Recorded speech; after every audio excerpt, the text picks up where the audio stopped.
ጸበል ሞክራችሁ ወይ በጠንቋይ ለማስፈታት ሞክራችሁ ካልተሳካላችሁ አይ ቲንክ ሳይንቲፊክ የሆነውን ወይ ብትሞክሩት ባይ ነኝ።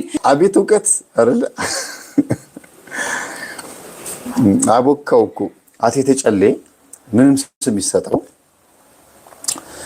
የቤት እመቤት የቤት ጠባቂ ተብላ የምትጠራ ዛር ናት። ሁላችሁም ኦርቶዶክሳውያን ይህንን ቪዲዮ ልትመለከቱ ይገባል። ብዙ ነገር የምትማሩበት ብዙ ነገር የምታገኙበት ነውና ሁላችሁም በተረጋጋ መንፈስ ሆናችሁ በጥሞና በተረጋጋ መንፈስ ሆናችሁ አዳምጡ። ቪዲዮን ካዳመጣችሁ በኋላ ሐሳብ አስተያየቶቻችሁን መጻፋችሁን እንዳትረሱ። በቀጥታ ወደ ቪዲዮ እንሄዳለን። ጸበል ሞክራችሁ ወይ በጠንቋይ ለማስፈታት ሞክራችሁ ካልተሳካላችሁ አይ ቲንክ ሳይንቲፊክ የሆነውን ወይ ብትሞክሩት ባይ ነኝ። ሳይንቲፊክ የሆነው ወይ ደግሞ ፐርሶናሊቲ ሳይኮሎጂ አንዱ ሜትር ነው የኔ ፕሮግራም ማለት ነው። ትምህርቱ መማር የምትፈልጉ ሰዎች 5 ስቴጅስ ኦፍ ሳይኮሴክሹዋል ዴቨሎፕመንት ምናምን እያልኩኝ እንደ ሳይኮሎጂ ተማሪዎች ፐርሶናሊቲ እንደሚማሩት አይደለም ማስተምራችሁ። በዕለት ተዕለት ህይወታችሁ ላይ እየተቆጣጠራችሁ ያለውን አካል በመጀመሪያ ደረጃ ምንጩን እንዴት ነው የምታውቁት? ከዛስ በኋላ በሂደት እንዴት ነው ያንን የተወሰደባችሁን ህይወት የተወሰደባችሁን ማንነት ያጣችሁትን ወይ ከቁጥጥራችሁ ውጭ የሆነውን ባህሪ እንዴት ነው በቁጥጥር ስር ማድረግ የምትችሉት ስለሚለው አድቫንቴጅ ይኖራችኋል ማለት ነው። መማር የምትፈልጉ ሰዎች በኢንቦክስ ትመጡና ስማችሁና ስልክ ቁጥራችሁን ትጽፉልኛላችሁ። አይነት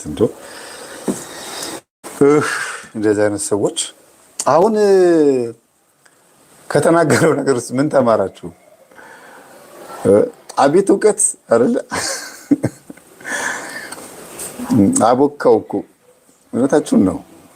በነገራችን ላይ እናንተ ዩኒቨርሲቲ ያልገባችሁ ምንም ያልተማራችሁ ሰዎች ትበልጡታላችሁ። ይሄንን ሰው በደንብ አጋችሁ ማስረዳት ትችላላችሁ። ድግምት የሚባል ነገር የለም ብሎ ነው የጀመረው። ድምፁ ድንገት ቶሎ ብሎ ስለገባብኝ ነው እንትን ያለው እና መጨረሻ ላይ ምን አለ ደግሞ ጸበልም ሞክራችሁ ሌላም ጠንቋይ ቤት ሄዳችሁ ሞክራችሁ አልፈታ ያላችሁ ችግር ካለ ኑና እኛ ጋር በሳይኮሎጂ ሊፈታ ይችላል። ምን እያለ ነው? ጸበልም አያድንም። እንደገናም ደግሞ አጋንንት የሚባል ነገር የለም። ሲጀምር አጋንንት የሚባል ነገር የለም ብሎ የሚያስብ ሰው ነው ይሄ ልጅ። ባለፈውም አይነ ጥላ ምናምን የሚባል ነገር የለም ብሎ አቅርብ ያለው የሆነ ፕሮግራም እና ስለዚህ ኑ እኛ ጋር ይፈታል ነው የሚለው። ስለዚህ የሰው ልጅ አሁን ይሄ በምን የሚያስብ ሰው ነው? ይሄ ሜዲቴት በሚያደርጉ ስለ ዩኒቨርስ በሚያስቡ ዮጋ ስለሚሰሩ ሰዎች አይምሮን በመጠቀም ብቻ ራስ በራስ መፈወስ ይቻላል ማን ብሎ ከሚያስቡ ሰዎች ጋር የተቀላቀለበት ሰው ነው። ተምሬያለሁ ብሎ የሚያስብ አሰልጣኝ ነኝ ብሎም ያስባል። ደግሞ ራሱን ሰው የሆነ ልንገራችሁ ሃይማኖተኛ ካልሆነ የቤተ ክርስቲያንን ላይ ካላወቀ መጽሐፍቶቿን ካልበረበረና በዛ በኩል ጎን ለጎን አድርጎ ሰውን ልምከር ብሎ ካላሰበ አስቂኝ አሻንጉሊት ፓፔት ነው በቃ። የነጮች ሐሳብ አራማጅ የነጮች መጽሐፍት አንብቦ የነሱን ሐሳብ ታፔላ ማስታወቂያ ታፔላ ታውቃላችሁ። በቃ እንደዛ ነው የሚሆነው። በውስጡ እግዚአብሔር መፍራት እንኳን የለም ታውቃላችሁ። ሲናገር ጸበል ሞክራችሁ ቢካላችሁ እግዚአብሔር ሰይጣንን ብቻ ነው የሚያስወጣው። የተበላሸ ችግር ካለ እንኳን አያስተካክልም እንደ እግዚአብሔር ያስተካክላል። ግን ለምንድን ያልዳን ነው ብሎ መጠየቅ ደግሞ አለ። አንዳንድ ጊዜ መጽሐፍ ቅዱስ የሚናገረው ነገር መስማትም ጥሩ ነው። ጸበል የሚያድነው ምንን ነው? ስጋን ብቻ ነው ወይም አጋንንትን ብቻ ነው የሚያባርረው? አስተሳሰባችን የሚያስተካክላል እኮ። ንስሐ በመግባትም እኮ መታከም አለ። ኃጢአትን እኮ ባለማራገፍም እኮ በሽታ አለ። ሰው እኮ ኃጢአት እፎ የሚልበት እኮ ነገር ውስጥ እኮ ሲመጣ በጣም እኮ ትልቅ እርካታ ይሰማዋል እኮ። እና እኔ ለምሳሌ ጸበል ልጠመቅ ሄድኩኝ።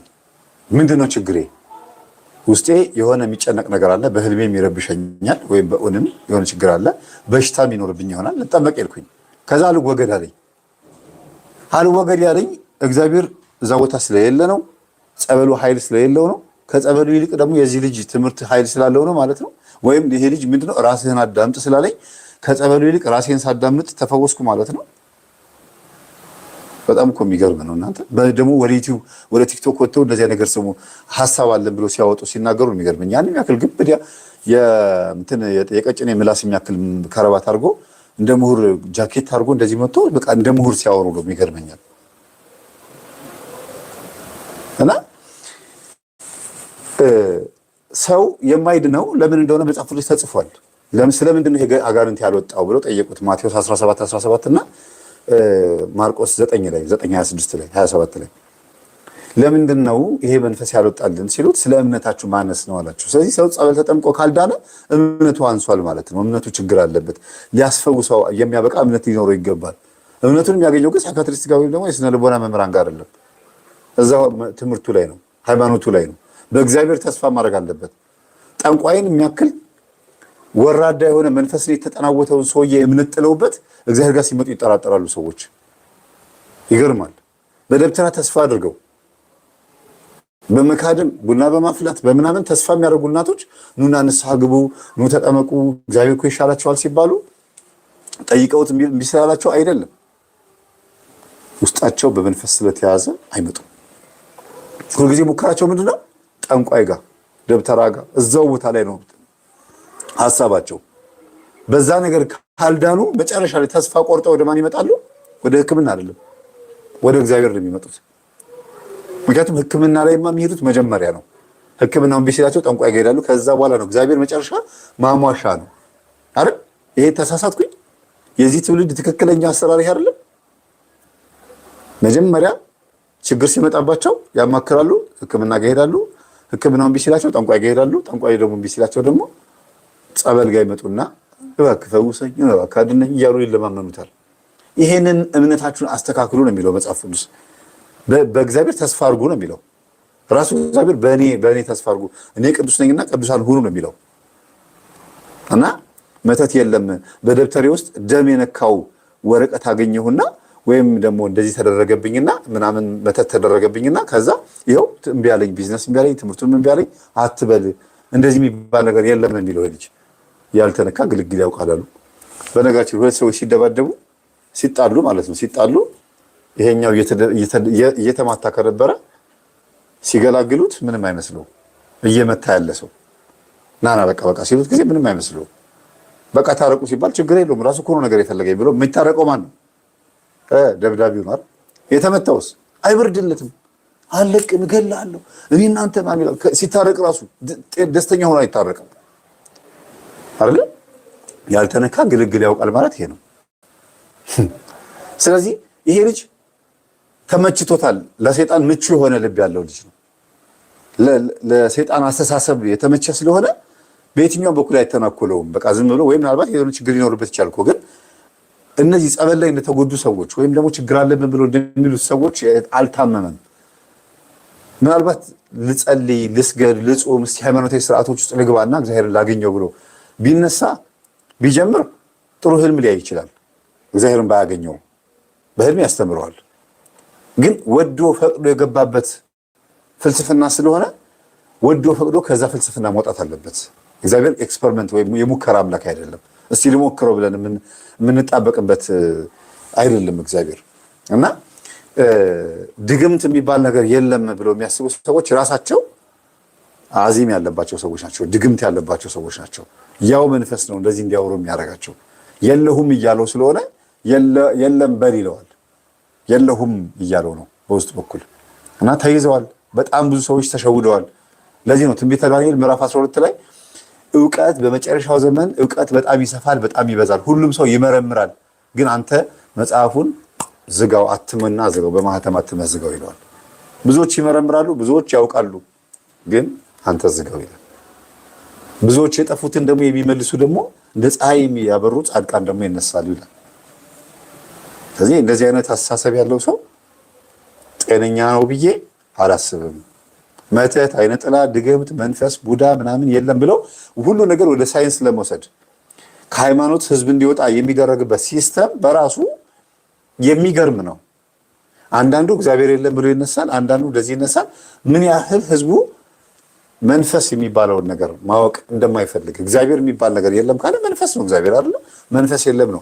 ሰይጣን የለም ካለ ሚካኤል የሚባል ነገር ደግሞ አይሰማንም። ይሄ ልምምድ ከየት መጣ? ከምንፍቅና። መናፍቃን ናቸው ያስጀመሩት። ፕሮቴስታንቲዝም ነው የጀመረው። ሚካኤል አይሰማኝም፣ ማርያምም የለችም አትሰማኝም፣ ሰማይ ላይ ሄዳለች፣ እዚህ ምንም ቦታ የላትም፣ የሚሰማኝ ኢየሱስ ብቻ ነው ብለው መላእክት የሚለው ስማቸውን ረስተው የመላእክትን ተልእኮ ረስተው የመላእክትን እገዛ አንፈልግም አሉ ፕሮቴስታንቶች። ያው የምንፍቅና መንፈስ በናፍቅ ማለት ግማሽ ማለት አይደለ? ጎዶሎ ማለት አይደለ? ያው የጎዶሎ መንፈስ ባህሪ ደግሞ በሳይካትሪስቶችና በስነ ልቦናዎች ላይ ሳይንቲስቶች ላይ መጥተው ደግሞ ይኸው እንደዚህ እያወሩ ነው ያሉት። እና በጎውን ነገር የሚሻ ጠፋ። በጎውን ነገር ይሄ የሚጠቅመውን የነፍሳቸውን ጉዳይ የሚጠቅመውን ነገር የሚሻ ጠፋ። ይሄ ነው በኖህ ዘመንም በነቢዩ ሄኖክ ዘመንም ተለቆ የነበረው መንፈስ ይሄ ነበረ። ሰው መረን ሆኖ ነበረ። መረን ዝም ብሎ ነበረ መስዋዕት የሚያቀርበው ለሰይጣን። እንስሳዊ ባህሪው አይሎ ነበረ። እንዲያውም ዘፍጥረት ምዕራፍ 6 ላይ ምን ይላል? ሰዎች መጽሐፈ ሄኖክ ምዕራፍ 2 ላይ ማለት ነው። ሰዎች ሊያውቁት የማይገባው ሚስጥር እነዚህ የወደቁት መላእክቶች ለሰው ስላሳዩ እግዚአብሔር በምድር ላይ ጥፋት እንዲመጣ አደረገ ይላል። አጠፋቸው። እነዚህ ኔፍሊም ራአይት የሚባሉትን ከሌላ ዓለም ከሜምሮስ ከተማ የሚመጡትን ኔፍሊም ሮሃኒያ የሚባሉትን ፍጥረታቶች በሙሉ እግዚአብሔር አሰራቸው። አሁን መንፈስ ብቻ ሆነው ቀሩ። አካል የላቸውም። በሰው ላይ ነው አካልነታቸው የሚገለጸው። ሰዎች ሊያውቁት የማይገባውን ሚስጥር ገለጡ ነው የሚለው። ዛሬ ላይ ሳይንስ ዛሬ ብቻ ይመጣል ይመስላችሁ አይደል? ግን ጥንት በኖህ ዘመንም እንደዚሁ ጄኔቲካል ሞዲፊኬሽን ነበረ።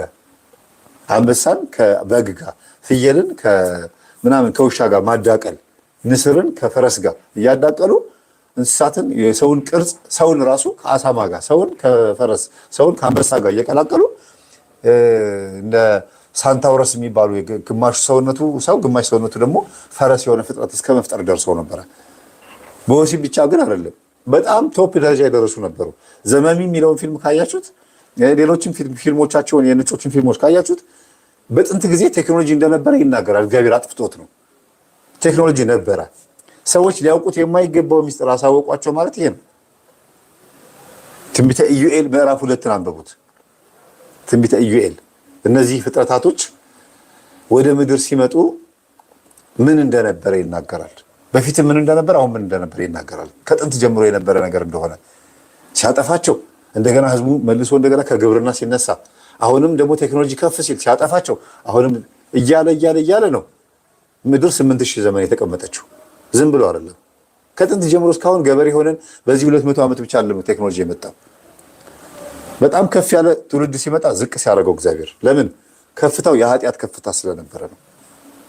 እንደዚህ አይነት ትውልድ እንዳሁን እንዳለንበት ትውልድ ማለት ነው። ይሄኛው የምታዩት ጌታ እንዳይመስላችሁ ብዙ ሚስጢራትን አፍኖ የያዘበት እቃ ስለሆነ እንደ ቀላል አድርገን ባናየው መልካም ነው። ስለዚህ ይሄኛው ስሙ በአማርኛ ሻሜ ይሉታል፣ በኦሮሞኛ ስንዳዶ በመባል የሚታወቀው ሲሆን ይሄኛው ሚስጢር እንደምነው ቢሉ ማንኛውም የዛር መንፈስ የሚረብሸው ሰው መቅጫ ወይም ይህኛውን አንገት ላይ ቢለብሱት ወይም በዚህ ቁጥሩ የራስ የቻለ ቁጥር ምን ያክል እንደሚያስፈልገው ባለሙያ ያውቀዋል ብዬ አስባለሁ። ይህኛውን በራተኛ በራሱ መንገድ የሚስተካከልበት መንገድ ስላለው አመቻችቶ ምግባሩን ጠብቆ በቁጥሩ መሰረት ምን ያክል ቁጥር እንደሚያስፈልገው በቁጥሩ ሂደቱ ይህንን አንድ ላይ ሰፍተውት ቢለብሱት የተለያየ ደውያንን ራሱ ሰብስበው የሚያስቀምጡትን በርኩስ መናፍስት የሚረብሹትን እነዛን በዚህ ድል ማንሻና የእነሱን ማስታገሻ አድርገው የሚጠቀሙበት መንገድ በዚህኛው በሻሜ ወይም በስንዳዶ የራስ የቻለ መዋሃጃ ወይም መቅጫ የሚጠቀሙበት መንገድ ነው። ስለዚህ የቤተሰብ ዛር ወይም የመሳሰሉ እነዚህ እርኩስ መናፍስቶች ከሰው ልጅ ላይ ሰፍረው ሲቀመጡ እነዛ የሰፈሩት እርኩስ መናፍስት እንዲወገዱና ከሰው ልጅ ላይ ተጽዕኖ እንዳያደርሱ ውግዘት ሆነው እንዲቀመጡ በዚህኛው ስንዳዶ ወይም በሻሜ መቅጣት እንደሚቻል የታወቀ ሆኖ ነገር ግን ይህኛውን በቀላሉ ባንመለከተውም እንደ አምልኮ በማየታችን አንጻር ብዙዎች በዚህ ተገላጭ የሆነብን እንደሆነ የታወቀ። ይህ ባለፈው ዛብሎን ይቅርታ ጆሮአችሁን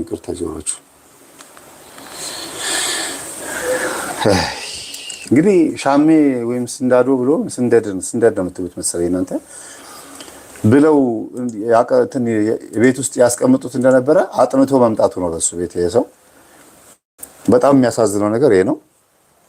ማጥናቱ አይደለም የሚያሳዝነው ቤተሰቦቼ፣ ማጥናቱ አይደለም የሚያሳዝነው። ወይ ጉድ! ይኸውላችሁ ጨሌ አቴቴ ጨሌ ምንም ስም ይሰጠው የቤት እመቤት የቤት ጠባቂ ተብላ የምትጠራ ዛር ናት። ይሄ የሚያያዘው ከምን ጋር ነው? አንዳንዶቹ በዋቄ እምነት ውስጥ ያሉት ሰዎች ከዛፉ ጋር ባንዲራው ላይ ካለው ከዛፉ ጋር ያገናኙታል። ዛፉ የመጣበትን ታሪክ ነው አሁን አልተርከውም። ከታሪኩ ጋር ያገናኙታል። ያቺ ዛፉ ላይ ያለው ታሪክ የሁለት ወንድማማቾች ታሪክ ነው። እነዛ ሁለት ወንድማማቾች እንዴት እንደተገዳደሉ ወንድሙ እንዴት እንደገደለው ይናገርና እናታቸው የምትወክል የሁለቱ ወንድማማቾችን እናት የምትወክል ናት፣ የቤታችን ጠባቂ ናት ብለው በመንፈስ ትጠብቀናለች ብለው ነው ልጆቹ ይሄን ነገር ያስጀመሩት ነው የሚባለው። ጨሌው ሲጀመር የሚገርማችሁ እኔ አሁን እዚህ ጋር መተረክ አልፈልግም፣ ምክንያቱም ሰው ጠምዛዥ ሆኗል። ሌላ ነገር እያዞረ የሌላ እምነት ወይ የሆነ ነገር የሆነ ባንዲራን ልናገር አድርገው አስቦ ሊገለብጥብኝ ስለሚችል እዚህ ውስጥ አልገባም። ግን ታሪኩ ከዛ ነው የመጣው። የቤት ጠባቂ አቴቴ ጨሌው የቤት እመቤት ወይም ደግሞ አንዳንዶች እንዲያውም ማርያም ነች ሁሉ ይላሉ። ማርያም ነች ኦሮሚያ ክልል ገጠር ክልል ላይ ብትሄዱ ምክንያቱም እንደዚህ ብለው ነው የነገሯቸው። እኛ ማርያምን እናታችን ስለምንል እነሱም ደግሞ የእናንተ ማርያም ይህች ናት ነው የሚሏቸው። ይሄ ልክ አይደለም፣ እንደዚህ አይባልም። በየቤታችሁ እንደዚህ ነው የሚሏቸው። እና ሲጀመር ያ ነው ታሪኩ ጨሌ። ሁለተኛ ነገር ደግሞ ደብተራዎች ምን አይነት ሲስተም ይጠቀማሉ? የዛር መናፍስትን እንደ አሾክሻኪ አድርገው እንደ ባሪ አድርገው ይሰሩበታል። እነሱ ጋር ያለው የተዋረሱት መንፈስ እንደ ዋና ያደርጉትና ሰዎቹ ላይ ያለውን የዛር መንፈስ ግን እንደ አሾክሻኪ አብሯቸው እንዲሰራ ያደርጉታልና አንድ ደብተራ ኢንተርቪው ያደረኩት ደብተራ ምን አለኝ? የእናቶቻችንን ጨሌ እንዲጥሉ አንፈልግም አለ። አገልጋይ ሆነን እንኳን ቄሶች ሆነን ቤተክርስቲያን እያገለገልን አለ ጨሌ ልጥል ፈልጌ ነው ምናምን ካሉን እኛ ደግሞ እነሱ ጋር ጉዳይ ካለን ከነዛ ቤተሰቦች ጋር ጨሌውን ጣሉት አንላቸው። ይቀመጥ ችግር ምን አረጋሽ አለካሽ ምን አነግሪ ይቀመጥ ታዩ ምንም አያረጋሽም ነው ምንላቸው አለ። እንደዚህ ነው የሚሉት። አላጋጠማቸው ብዙ ቄሶች ብዙ ደብተራዎች የንስሐ አባት ተብዬዎቹም እንደዚህ ያደርጋሉ። የሚገርማችሁ እውነተኞቹ አይደለም ያልኩት፣ እንደዚህ ደብተራ ሆነው ንስሐ አባት ተብዬዎቹን ያልኩት እና ጨሌ እንዲጣል አይፈለግም። የሚገርማችሁ ለምን ሲባል ውስጥ ያለው መንፈስ ይቆጣል፣ ይናገራል። በጣም ነው የሚናደደው ቤት ውስጥ። እሱ ያመጣውን ጥፋት ደግሞ ደብተራው መመለስ አይችልም። ተስማምተው ነው የሚሰሩት። ሰይጣንን ስለማያስወጣው ማለት ነው። ማንህና ነህ ስለሚለው ይስማማሉ። ግን ደግሞ ትልቁ ሰይጣን ትንሹን ሰይጣን ያዘዋል። ቦኤል ዜቡል የሚለው የመጽሐፍ ቅዱስ ቃል ይሄ ነው። ጌታችን ምን አሉት? አንተ አጋንንትን የምታወጣው በአጋንንት አለቃ ነው አሉት። በቦኤል ዜቡል ነው። ቦኤል ዜቡል ማለት የዝንብ አለቃ ወይም የአጋንንት ወይም የርኩሳት አለቃ ማለት ነው። የርኩሳት አለቃ ማለት ነው። ይሄ ራዕየ ዮሐንስ ምዕራፍ 9 ቁጥር 11 ላይ አብዶንና አፖሊዮን የሚባለው የጥልቁ የጨለማው ክፍል አለቃ ይለዋል። ጨለማ ክፍል ሲባል የጥልቁ መንፈስ ሲባል ጥልቅ የተባለው ምንድነው? የአምልኮውን ዓለም ነው እንጂ ከዚህ ከምድራችን በታች ያለውን ጥልቅ አይደለም። ይሄ ሰው የጥልቁ መንፈስ አለቃ ሲባል ጥልቅ ሲባል የሆነ ጉድጓድ ያስባል አይደለም። ጥልቅ የተባለው ምንድነው? በአስማትና በድግምት እስከ መጨረሻ የሄዱ ሰዎች የነሱ አለቃ። በጥንቁልናውም ደግሞ ምንድነው የሚባለው? ቤት ውስጥ የሚካድሙ ከራማ ምናምን ቃልቻ አውሊያ ምናምን እያሉ የሚካድሙ ሰዎች እነሱ ጋር ያለው የጥልቁ ወደ ቤተክርስቲያን መጥተው የማያውቁ ሰዎች ፈጽሞ የአስማትና የድግምት ስራን እንደ እንጀራ የቆጠሩት ሰዎች ጥልቁ የሚባለው እሱ ነው። ጭርጥ ብሎ ከቤተክርስቲያን የራቁ ሰዎች ጥልቅ ውስጥ የገቡ ናቸው ነው የሚባሉት። ለዚህ ነው ጌታችን ኢየሱስ ክርስቶስ ምን አለ? ጴጥሮስን ጌታ ሆይ ሌሊቱን ሙሉ አሳ ለማጥመድ ወጣን፣ ግን ምንም አልተጠመደልንም፣ መረቡ ባዶ ነው አለው። ጴጥሮስ መረቡን በቀኝ በኩል ጣል፣ መረቡን በስሜ ጣል፣ መረቡን ወደ ጥልቁ ጣል አለው ይላል። ምን አለው? እስቲ ሶስቱን ንገሩኝ። አንደኛ መረቡን ወደ ምን ጣል? ወደ ቀኝ በኩል ጣል። ሁለተኛ ደግሞ በስሜ ጣል አለ፣ በኢየሱስ ስም። ሶስተኛ ደግሞ ምን ወደ ጥልቁ ጣለው አለ። ጥልቅ የተባለው ምንድነው? መረቡ ወደ መሃል ዳር ላይ ሆነ ጀልባህን ዳር ላይ አድርገህ ዝም ብለህ እንደዚህ መረብህን አትወርውር። ግባ፣ ጀልባህን በደንብ ግፋውና ወደ መሃል ወደ ባህሩ መሃል ግባ። እዛ ነው አሳ የምታገኘው። አሳዎች ወደ ዳር አይመጡም እያለው ነው። አሳዎች ወደ ትከሳን አይመጡም። የትኞቹ አሳዎች? መሃል ላይ ያሉት አሳዎች አንዳንዶች ናቸው ወደ ዳር የሚወጡት። ምግቡ ያለው የት ስለሆነ ነው? ጥልቁ ላይ ስለሆነ ለአሳዎች የሚጠቅመው ምግብ ያለው ማለት ነው። አያችሁ? ስለዚህ ወደ ጥልቁ ጣል መረብህን ሲለው ወንጌል መረብ የተባለው ወንጌል ነው። ጥልቅ የተባለው ደግሞ ከቤተ ክርስቲያን የራቁ በጭፈራ ህይወት ላይ ያሉ በኃጢአት ውስጥ በአስማት በድግምት ህይወት ውስጥ ያሉትን ነው ጥልቅ የሚለው። ይሄ ሰውዬ ጨሌውን የሚያብራራበትን ቃላት እስቲ እዩት። የቤተ ክርስቲያን ላይ ያለው ይመስላል? የለም ጭራሽ። ግን ተምር ያለው የሚለው በግዕዙ ለማብራራት የሚሞክረው ደግሞ የጥልቁን ነው። ስለዚህ አንደበታቸው ላይ ህይወታቸው ላይ ጥልቁን መንፈስ ጠረን የሚሸቱ ሰዎች ግን ሲጠየቁ ደግሞ የሚመልሱት ከአባቶች ከቤተ ክርስቲያን ከዳር ዳር ላይ ካሉት ገዳማት የተማሩ የሚመስሉ ሰዎች አሉ። ይህንን ጨሌ በምን መልኩ እንደሚያብራራው ሰምታችኋል። ከበሽታ ያርቃል፣ አጋንንትን መቅጫ ነው ብሎ ጨሌውን ምን ይደረጋል? በልብስ መልክ ይሰፋል። አንዳንድ ቦታ ላይ ተደርጎ ምናምን ይሰራል።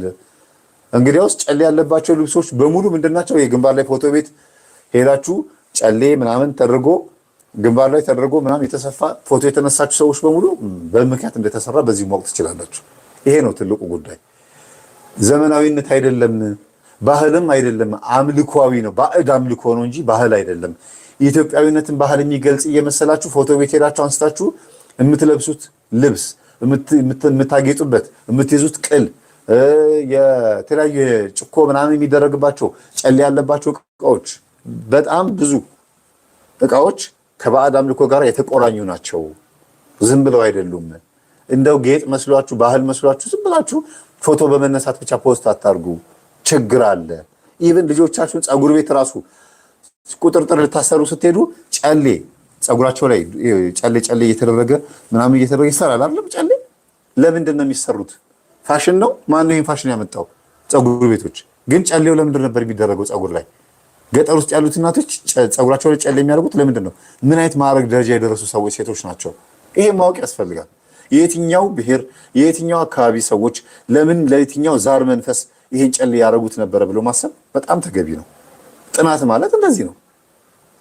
ከዛ ሰው ከዚህ ነገር መላቀቅ ሲገባው ጭራሽ ይሄንን ጨሌ ብታደርጉ ከበሽታ ትድናላችሁ፣ አጋንንትን ትቀጡበታላችሁ። መስቀሉስ፣ ቁርባኑስ፣ ጸበሉስ፣ ጥምቀቱ፣ ጸሎቱስ እንዴ ሃይማኖታዊ የሆኑ ነገሮች የሉም። ለምን? ይሄ ሰውዬ ሃይማኖታዊ የሚባል ቦታ ላይ መጥቶ ምንም አይነት ስራ ሰርቶ ስለማያውቅ የጥልቁ መንፈስ አገልጋይ ነው። የአብዶንና የአፖሊዮን በመሰረቱ ዲክሽነሪ ላይ ገብታችሁ አብዶን የሚለውን ቃል ታገኙታላችሁ።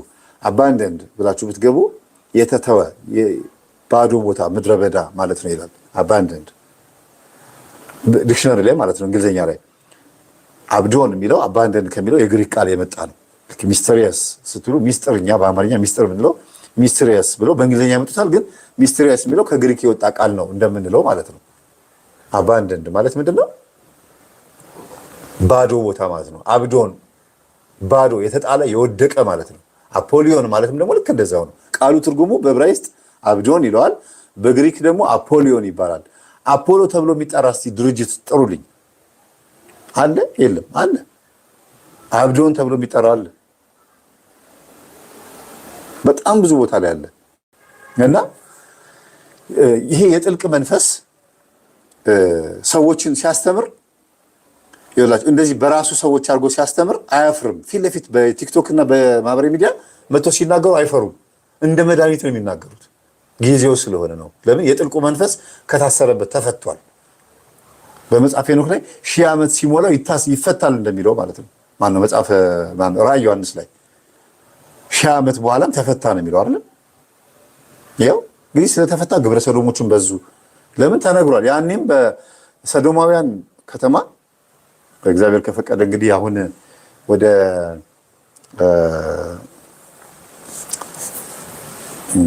ጌታ ወደ ተጠመቀባት ሊባኖስ ወደምትባል ሀገር በምንሄድበት ሰዓት ነው ሊባኖስ አይደለም ጆርዳን ወደምትባል ሀገር ስንሄድ እናየዋለን። እዛ ነው አይደለም ሰዶምና ገሞራ ያለው። እንግዲህ እዛ ቦታ ላይ ከተማዋ የጠፋችው ኃጢአት ስለበዛባት ነው። በወቅቱ ሰዶማዊነት በጣም ስለበዛ ነው። ወንድ ከሆነ ሴት ከሴት አይደለም እግዚአብሔርም አጠፋቸው ይላል። መቼ ደግሞ ዲያብሎስ እንደሚመጣ ደግሞ ማን ያወቀው? ክርስቶስ ነው። ክርስቶስ ተናገረ። በመጨረሻው ዘመን ምን እንደሚፈጠር ሰዎች ምን አይነት ሰዎች እንደሚሆኑ አባቶችም ጽፈውልናል። የሚገርማቸው የዛሬ 800 ዓመት በፍካሬ ኢየሱስ ላይ የሚሆን በሌሎች መጽሐፍቶች ላይ ተጽፎ የነበረ ነገር ነው አሁን እየተነገረ ያለው። ግብረ ሰዶሞች ይበዛሉ፣ ቁጥራቸው በጣም ይበዛል። ዋናውን ስፍራ ይቆጣጠሩታል። ከሰባቱ ኃጢአት መካከል አንዱ ሰዶማዊነት ነው። ቅትለተ አቤል፣ ቅትለተ ዘካርያስ፣ ጥቅመ ሰናኦር ምናምን ሞተ ወልደ እግዚአብሔር እያልን እንደምንለው ኃጢአተ አዳም እንደምንለው ማለት ነው። ልክ እንደዛ ከሰባቱ ኃጢአቶች ውስጥ አንዱ ሰዶማዊነት ነው፣ ይበዛል ይላል። አያችሁ። ስለዚህ የጥልቁ መንፈስ መፈታቱ ምልክቱ ምንድነው? ሰው ኃጢአት የሚባለውን ክፉ የሚባለውን ነገር እርኩሰት የሚባለውን ነገር እንደ ጽድቅ ቆጥሮት ያወራዋል። ክብራቸው በነውራቸው ነው የሚለው ይሄንን ነው ሮሜ 1 ላይ ክብራቸው በነውራቸው ነው፣ ሆዳቸው አምላካቸው ነው ይላል። ጨሌን ቤተክርስቲያን ግዕዝ ተምሬያለሁ ቤተክርስቲያን አውቃታለሁ ብሎ የሚያስብ ሰው ጨሌን ጥሩ መፍትሄ ነው ብሎ ያቀርባል። በጣም እኮ የሚገርም ነገር ነው። እግዚአብሔር በዚህ ልክ ተትቷል። እግዚአብሔር በዚህ ልክ ተንቋል። እንዴትስ መቅሰፍት አያመጣ? ለምን ተዋችሁኝ ብሎ አይደለም። ይኸውላችሁ እግዚአብሔር የሚቀጣው እግዚአብሔር መቅሰፍት የሚያመጣው ስለተው ነው አይደለም። ኃጢአት ስለበዛ በምድር ላይ ኃጢአት ስለበዛ አይደለም። ሰው ራሱ ነው ሞቱን እየጠራ ያለው፣ ግፍን እየጠራ ያለው። በኖህ ዘመን አይታችሁ ከሆነ 120 ዓመት ይቀራሃል ብለህ ለትውልዱ ንገረው። እስከ 120 ዓመት ይቺ ምድር ከ120 ዓመት በኋላ አጠፋታለሁ ብሏል እግዚአብሔር። ንስሐ ግቡ ሲላቸው 120 ዓመት እኮ በጣም ብዙ ነው፣ በጣም ብዙ ነው። ስለዚህ 100 ዓመት ጨፍረን 20ውን ዘመን ደግሞ ንስሐ እንገባበታለን ብለው አሉት። እግዚአብሔር ግን በ98ኛው ዓመት ላይ ምን አመጣ? መዓቱን አመጣ። ለምን? ሰው ኃጢአቱ እየበዛ ሲመጣ ያ 120 ዓመት ከሞላ በኋላ ሊመጣ የነበረው መቅሰፍት ቀረበ፣ ወደፊት ቀረበ። 22 ዓመት ቀድሞ መቅሰፍት መጣ። አንዳንዴ ሞታችንን ማራቅ ሲገባን ሞታችንን እናቀርበዋለን። እንደዚህ አይነት ቆሻሻ የሆነ ነገር እያደረጉ ማለት ነው። ጨሌን በዚህ ልክ አምልኩት። ይሄንን በአንገት በደረት በልብስ ብትሰፉት አጋንንትን እንደው ሰይጣን ሞኝ ነው። እናንተ ራሱ መስዋዕት ስታቀርቡለት እናንተ ደብተራዎቹና ጠንቋዮቹ መስዋዕት ስታቀርቡለት ያ ሁሉ ፕሮሰስ ቀርቦ እየጮሃችሁለት ደማችሁን የሰዋችሁለት ከብት እያረዳችሁለት በስንት መከራ የሚመጣ ሰይጣን አላምን ብሎ ፈርቷችሁ ማለት ነው። እናንተ አንድ ቀን እጥፍ ብላችሁ ገነት ስለምትገቡ አንድ ቀን ንስሐ ስለምትገቡበት ሰው መቼም አይታመንም ነው የሚለው ሰይጣን። ሰውን አላምነውም ነው የሚለው። ቅድም ያልኳችሁ ነው። ሰውን አይቀርብም፣ ሰውን አይሰማም ያልኳችሁ ለዚህ ነው። እና ጠንቋይ የተባለ ሰው ንስሐ ከገባ ሰይጣን እንዴት ሰውን ያምናል? ጠንቋይ ነበርኩኝ ብሎ አንድ ሰው ንስሐ ገብቶ መተው ቅዱስ ቁርባን ሲቀበል አይቷል ሰይጣን። ያን ካየ እንዴት ነው ሰውን የሚያምነው? አያምነውም። ስለዚህ በሰዎች ውስጥ ያለውን ሐሳብ ስለሚያውቅ ሰይጣን ጸጥ ብሎ የሚያረጋትን ነገር ያለማፈር ያከናውናታል። ጨሌን እንደ መፍትሄ አድርገው ሲያቀርቡ እሱ ይስቅባቸዋል፣ ያላግጥባቸዋል። ለምን? ሰዎች በዚህ ልክ ሞኝ ሆነውልኛል ነው የሚለው። መስዋዕት ስታቀርቡለት እንደዛ በጣም ኃይለኛ የሆነ ና ብላችሁ ስትጠሩት በብዙ ድግምትና በምናምን የምትጠሩት መንፈስ ሞኝ ነው እንዴ? በጨሌ የሚሄደው በጨሌ በቅጠላ ቅጠል ሰይጣን ቅጠል ሸቶት ሰው እኮ አይደለም። የሰው አፍንጫ የለውም እኮ ሰይጣን። መጠበቂያ ተብሎ ቅጠል የሚያዘው ሰይጣን እንዳይለክፈኝ ተብሎ። እንዴት ነው በዚህ ልክ ሞኝ የሆናችሁት? ግን መስቀልን እንኳን የሚገዳደር ክርስቶስን ተጠግቶ አትሙትብን እያለ በጴጥሮስ ውስጥ ሆኖ የሚያወራ ጌታን እስከ መስቸንከር ድረስ ሊያደርስ የሚሞክር እንደው በፈቃዱ መጣ እንጂ ጌታችን አይደል እንዴ? እያንዳንዱን ክርስቶስን አጠገቡ ተጠግቶ ሲፈታተን የነበረ ሰይጣን ጨሌ ፈርቶ ሊሸሽ ወይም በጨሌ ሊገረፍ ወይኔ ለበለባችሁኝ ያቃጠላችሁ እያለ ሊጮህ። በጣም እኮ ቢገርም ነው። በጣም ነው የምታሳዝኑት በእውነት። ጨሌን እንደ መፍትሄ አድርጎ ማቅረብ ማለት በጣም ነውር ነው እንዴ! ብዙ ነገር የተማርንበት ብዙ ነገር ያገኘንበት ቪዲዮ ነበረ። በቀጣይ ደግሞ በሌላ ርዕሰ ጉዳይ በሌላ ቪዲዮ እስከምንገናኝ ድረስ የቅዱሳን አምላክ ከሁላችን ጋር ይሁን። ይህንን ቪዲዮ ለብዙ ሰዎች ተደራሽ እንዲሆን ሼር አድርጉ፣ ላይክ አድርጉ። ሀሳብ አስተያየቶቻችሁን፣ ጥያቄዎቻችሁን በኮሜንት ለመጻፋችሁን እንዳትረሱ። እግዚአብሔር አምላካችን ሁላችንን የሚያግዘን ይቆየን። አሜን።